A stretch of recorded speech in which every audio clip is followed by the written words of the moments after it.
ఎటువంటి కంటి సమస్యకైనా 100% ఆయుర్వేద పరిష్కారం సంజీవన్ నేత్రాలయ. బాల రామాయణం మూవీ రిలీజ్ అయ్యి ఆల్మోస్ట్ 30 ఇయర్స్ కావస్తుంది. అయితే మీరు చాలా చిన్నవాళ్ళు అయి ఉంటారు కదా, ఒక 10 ఇయర్స్ ఓల్డ్. అంతే అంతే. అప్పుడు పెద్దగా తెలియకపోవచ్చు. పైగా జూనియర్ ఎన్టీఆర్ గురించి అయితే మనం ఖచ్చితంగా మాట్లాడుకోవాల్సిందే. ఆయన గురించి చెప్పండి కబుర్లు. ముందు కూడా చెప్పినట్టు హీఈస్ అ బాన్ స్టార్ అనిపిస్తుంది. అంటే అప్పట్లో మాకు కూడా తెలీదు ముందు వెళ్ళి తను హీరో అవుతాడా ఏం చేస్తారో మాకు కూడా తెలీదు. బట్ నిజంగా ఎందుకంటే మేము ఆల్మోస్ట్ ఒక సంవత్సరంన్నర కన్నా ఎక్కువే షూట్ చేసాము. అవుట్డోర్ అని ఇక్కడని అక్కడని. సో ఆల్మోస్ట్ 2 ఇయర్స్ అనే చెప్పొచ్చు. ఆ వర్క్షాప్స్ దగ్గర నుంచి షూటింగ్ వరకు రిలీజ్ వరకు చెప్పాలంటే వన్ వర్డే తన్ని డిస్క్రైబ్ చేయాలంటే బాన్ స్టార్.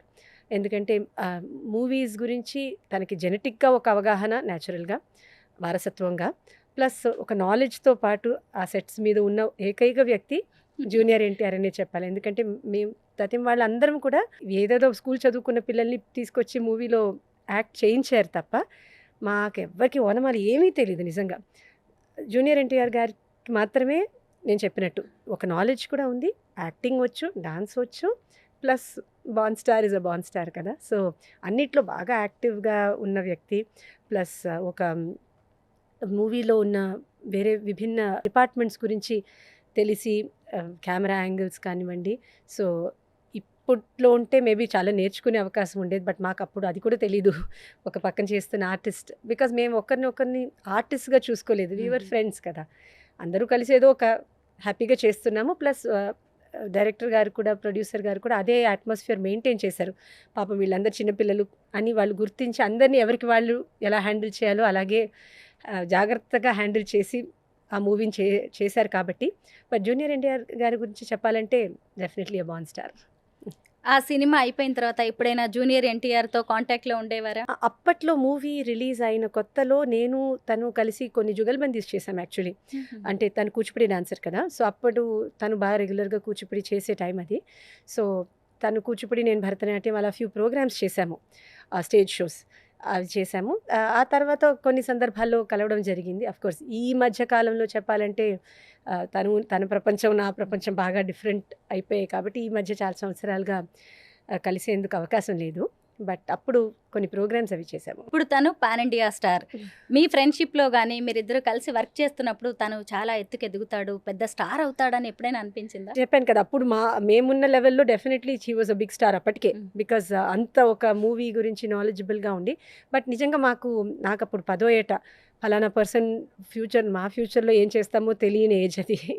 సో తను అంత పెద్ద స్టార్ అవుతాడా, ఈ మూవీ రంగంలోనే ఉంటాడని మాకు తెలియదు. కానీ బట్ డెఫినెట్లీ ఆ స్టార్ క్వాలిటీ అయితే 100% అది ఎవరు నేర్పించి వచ్చే విషయం కాదు కదా.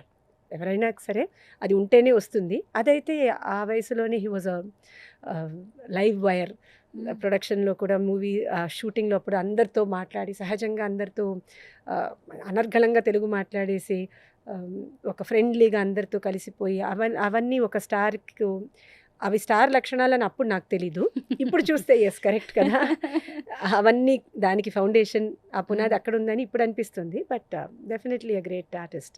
బాలరామాయణం మూవీ చాలా కాలం నడిచింది కదా ఆ సినిమా నిర్మాణం అనేది. అప్పుడు మీకు ఎవరైనా ఫ్రెండ్స్ అయ్యారా? యాక్చువల్లీ నాకు అప్పుడు చాలా క్లోజ్ రామాయణంలో రావణాసురుడు. నమ్మరు ఎవరు కూడా. సీతమ్మకు రావణాసురుడు ఫ్రెండ్ అంట. ఎందుకంటే రావణాసురుడు పాత్ర వేసింది కూడా ఒక గర్ల్, ఆడపిల్ల, తను స్వాతి. అవును. సో నేను బాగా కూర్చొని మాట్లాడుకుంటూ ఉండేవాళ్ళం, కబుర్లు చెప్పుకుంటూ ఉండేవాళ్ళం. తారక్ బాగా జోక్ చేసేవాడు తనప్పుడు, సీతమ్మతో మాట్లాడు. చాలా జోక్స్ వేసుకునేవాళ్ళం. బికాజ్ స్వాతితో నేను బాగా ఫ్రెండ్లీగా ఉండేదాన్ని అప్పుడు.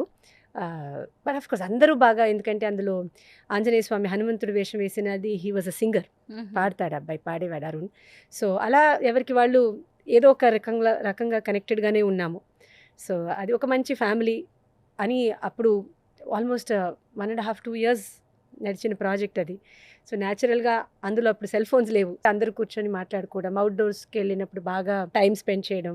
అండ్ ఈ ఎర్లీ మార్నింగ్ షూట్ కంటే పిల్లలు అలా నిద్రపోతూ ఉంటే మదర్స్ వాళ్ళని తట్టి లేపడం. సో అలాంటిది బాగా ఒక ఫ్రెండ్లీ అట్మాస్ఫియర్ అయితే ఉండింది. బాలరామాయణం మూవీ ఆఫర్ వచ్చే టైంకే మీరు స్కూలింగ్, పైగా ఒకవైపు భరతనాట్యం డాన్సర్, క్లాసికల్ సింగర్, స్కూల్కి వెళ్ళాలి, ఇంకొక వైపు సినిమాల్లో నటించాలి. వీటన్నిటిని అంత చిన్న ఏజ్లోనే ఎలా బ్యాలెన్స్ చేశారు? నేను ఎప్పుడు చెప్పినట్టే చిన్న వయసులో మనం బ్యాలెన్స్ చేయడానికి ఏముండదు. తల్లిదండ్రులే బ్యాలెన్స్ చేసి పెడతారు. మనం చేయవలసిందంతా వాళ్ళు చెప్పిన స్కెడ్యూల్ని పాటించాలి. సో దాన్ని మేనేజ్ చేసిందంటే 100% క్రెడిట్ మా అమ్మ నాన్న ప్లస్ మా అన్నయ్యకి కూడా చెప్పాలి. బికాస్ అప్పుడు తను ఆల్రెడీ 9th 10th స్టాండర్డ్కి వచ్చేసాడు. సో పాపం తను ఏమాత్రం లేదు, అమ్మ నువ్వు నా దగ్గర కూర్చో, నువ్వు చెల్లితో వెళ్తే ఎలా నాకెలా అని ఏమాత్రం పాపం కంప్లైంట్ చేయకుండా వాడి స్టడీస్ తను చూసుకుంటూ ఐఐటి కోచింగ్ అని ఐఐటి సీట్ తెచ్చుకున్నాడు. మా ఈ రామాయణం టైంలోనే తనకి ఐఐటి ఎంట్రన్స్ దానికి సీట్ వచ్చింది. బట్ టైం మేనేజ్మెంట్ అన్నది అదొక పెద్ద విషయం అని అప్పుడు నాకు పెద్దగా తెలియలేదు, బికాస్ చిన్నతనం కాబట్టి. బట్ ఇప్పుడు వెనక్కి తిరిగి చూసుకుంటే అమ్మో బాగానే మేనేజ్ చేసామని. బట్ దానికి 100% క్రెడిట్ ముఖ్యంగా మా అమ్మగారికి. ఎందుకంటే అవుట్డోర్ షూట్కి వెళ్ళినప్పుడు నాకు బాగా గుర్తు, రిటర్న్ ట్రైన్లో వచ్చేటప్పుడు ట్రైన్లోనే జడవేసి స్టేషన్కి ఫుడ్ అవి తెప్పించి స్టేషన్ నుంచి స్ట్రైట్గా స్కూల్లో డ్రాప్ చేసి అమ్మ ఇంటికి వెళ్ళేది. షూటింగ్కి వెళ్ళాలంటే అవుట్ స్టేషన్ కాబట్టి స్కూల్ నుంచే స్ట్రైట్ స్టేషన్కి వెళ్ళాము. సో అలా చాలా టైం కష్టపడే మేనేజ్ చేసాము. బట్ 100% క్రెడిట్ అమ్మగారికే చెప్పాలి.